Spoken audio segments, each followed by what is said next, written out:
Right now, in hives across your region, colonies are doing something that has no good analogy in the natural world. They are maintaining a sphere of 93-degree heat inside a wooden box, in weather that may be 20 degrees outside, using no external energy source. Only the bodies of the bees themselves, vibrating their flight muscles in shifts, burning through honey stores at a rate the colony has been calibrating since August. It will not stop until spring. It cannot stop. If it stops, the colony dies within hours. Most people assume winter is the easy part of beekeeping, the season where the bees handle themselves and the beekeeper waits. But the reality is far more precarious, far more precisely managed, and far more dependent on decisions made in October than most people who keep bees realize. Here is what's actually running inside that quiet box: a heat engine, a slow starvation clock, a mite suppression window that opens exactly once per year and closes when brood rearing resumes, and a spring trigger that has nothing to do with temperature. A photoperiod threshold the colony has been tracking since the solstice, which will fire in late January or early February, regardless of what the weather is doing, and which will determine exactly when the first bee leaves the hive for the new year. Welcome back. Subscribe before you go. What you're about to understand will change what you do in October and what you watch for in February. The third thing we cover is what most beekeepers miss in the middle of winter. And the last one changes what that first bees at the entrance actually means. Number 1, what is actually happening inside a winter hive, and why it looks nothing like dormancy.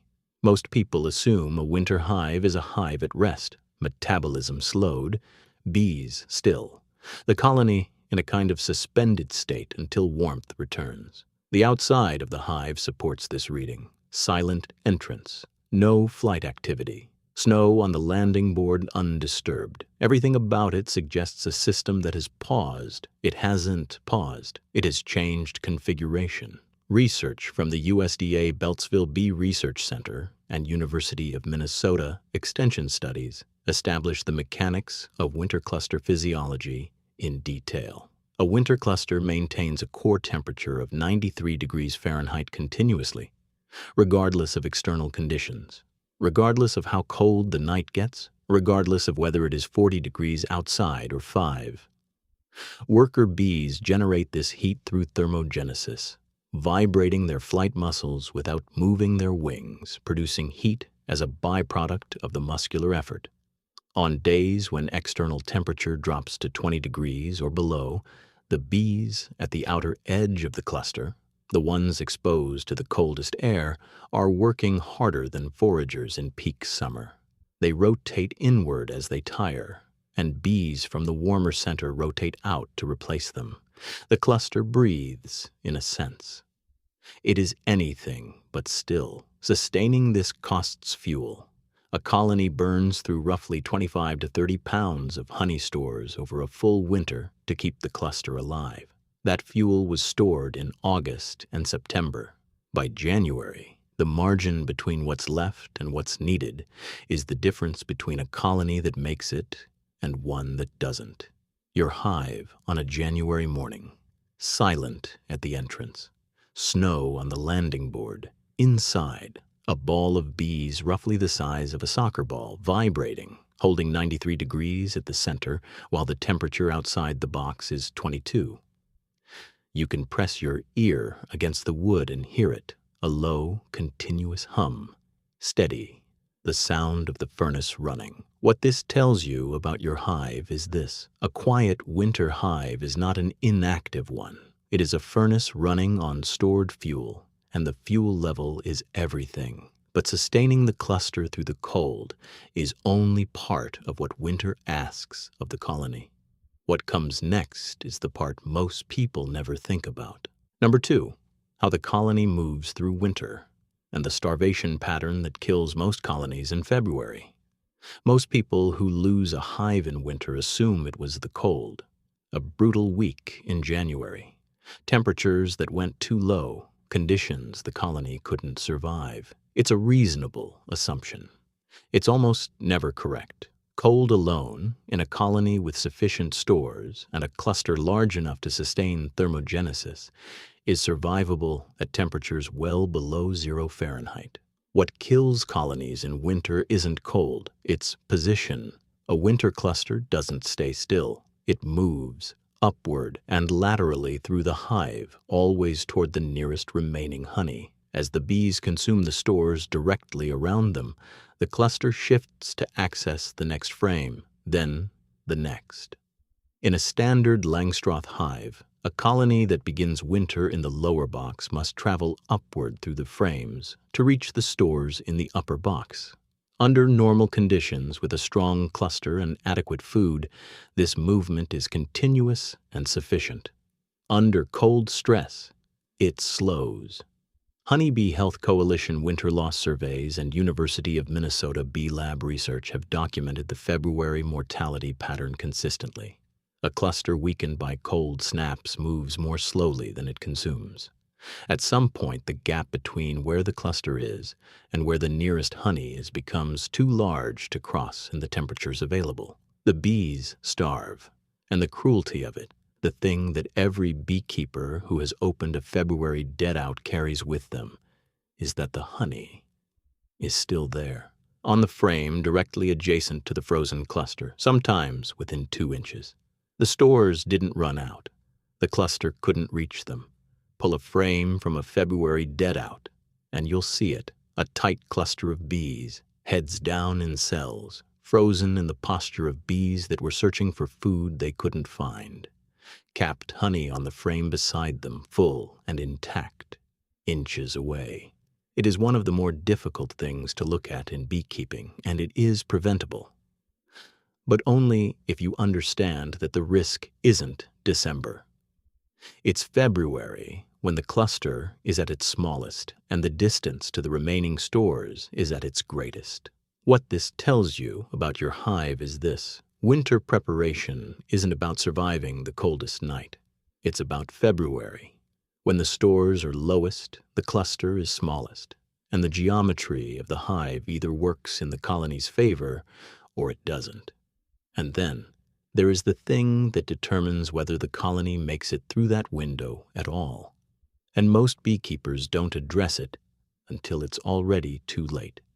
Number 3, the winter brood break, and why the colony that looks most dormant in December is often the one best positioned to survive. Most beekeepers feel something close to alarm when they inspect in December and find no brood, no eggs, no larvae, no capped worker cells, just honey, pollen, and a tight cluster of bees with no sign that the queen is laying. It looks like failure. It looks like a queen problem. It is almost always neither. The winter brood break is one of the most important survival mechanisms a honeybee colony has. And the colonies that skip it, that maintain brood through the coldest months, are frequently the ones that don't reach spring. The mechanism is indirect, and the research that clarified it came from the University of Hohenheim and Scandinavian bee breeding programs, studying Varroa resistance and winter survival simultaneously. Varroa mite reproduction is entirely dependent on capped brood. A female mite enters a brood cell just before it's capped and reproduces inside it. She cannot reproduce any other way. A colony with no capped brood for 6 to 8 consecutive weeks gives Varroa no opportunity to reproduce at all. Mite populations, without brood to sustain them, decline. A colony that runs a clean, complete brood break in winter emerges into spring with a mite load that the new spring brood can absorb. A colony that maintains winter brood, even a small patch, even intermittently, gives Varroa a continuous reproductive window through the months when the colony is least able to manage the resulting population. It emerges into spring already behind, and the spring buildup accelerates the mite load faster than the colony can compensate. Many of the colonies that collapse in May and June were lost in December to a decision the beekeeper didn't know the colony was making. 2 hives side by side in January, one with a small patch of winter brood, the queen still laying, the frames showing a little activity around the cluster edge. one completely broodless, cluster tight and dense and silent. The broodless hive looks more dead. It is more alive. It is doing the thing that gives it the best chance of still being there in April. What this tells you about your hive is this: silence in winter is not failure. Sometimes it is the strategy. The quietest hive in January may be the one running the most sophisticated survival protocol available to it. Number 4 is the part that changes what you watch for in late winter and what it means when you see it. Number 4, the trigger that ends winter for your bees and how precisely it works. Most people assume bees emerge in spring when it gets warm enough. A mild day in March, temperatures above 50 degrees, and the hive responds. That's the model. Temperature is the signal, and the bees read it and act. It's a reasonable assumption. It's incomplete in a way that matters. Temperature is a condition. It determines whether foraging is physically possible. But it isn't the primary trigger for the end of winter cluster behavior. The colony responds to something more ancient, more reliable, and more precise, something that has never, in the evolutionary history of the bee, failed to predict the arrival of spring: day length. Research from Rothamsted Research and Thomas Seeley's work on seasonal colony dynamics established that the primary trigger for spring cluster breakup and the resumption of brood rearing is photoperiod, the length of daylight crossing a threshold that occurs in late January to early February in the northern hemisphere. The queen begins laying in response to increasing day length while external temperatures are still well below foraging range. The cluster begins to open and warm its brood sphere before there is a single flower available to forage. Studies tracking individually marked colonies found that the first orientation flight of spring, the first time bees leave the hive and fly in the new year, occurs within a 48-hour window of a specific photoperiod threshold, consistent across colonies at the same latitude, predictable from one year to the next. A cold February morning in your garden, still bare, the temperature hasn't crossed 50 degrees in weeks, and at the entrance of your hive, a single bee appears. Then two, then a small cluster hovering at the landing board, facing the hive, flying in short arcs that bring them out and back, out and back. They're not foraging. There's nothing to forage. They're orientating, rememorizing the position of home after months inside, updating the spatial map they'll use when foraging begins. This is the first sign of spring in your hive. It comes before the crocuses. It comes before anything in your garden moves. What this tells you about your hive is this: spring doesn't start for your bees when it starts for you. It starts weeks earlier, triggered by light, running on a schedule that was calibrated long before anyone planted a garden. I've saved this one for last, because it changes what that first bee at the entrance actually means. A colony that has wintered successfully has burned through 25 to 30 pounds of honey. It has lost a third to half of its autumn population. Bees that died over winter, that exhausted themselves maintaining the cluster temperature, that gave out in February when the furnace needed them most. It ran a 6 to 8 week brood break that held its mite load in check. It moved slowly through its own structure, frame by frame, toward the remaining stores. It cleared February. The first bee out of that hive in spring is not a casual emergence. She is the leading edge of a colony that survived something. Think about the morning you walk out to the hive in late February and see them at the entrance for the first time since October. A few bees on the landing board. The first orientation flights, short arcs facing the hive, each bee memorizing home again after months inside. You've been waiting for this since autumn. They have been working toward it since January, in the dark, on stored fuel, running a furnace you couldn't hear from your kitchen window. One bee, then three, then a small loose cluster hovering in the thin winter light. The first one to leave the landing board and actually fly, not an orientation arc, but out, away, toward the garden, has crossed the threshold of winter. So has the colony. So, in a small way, have you.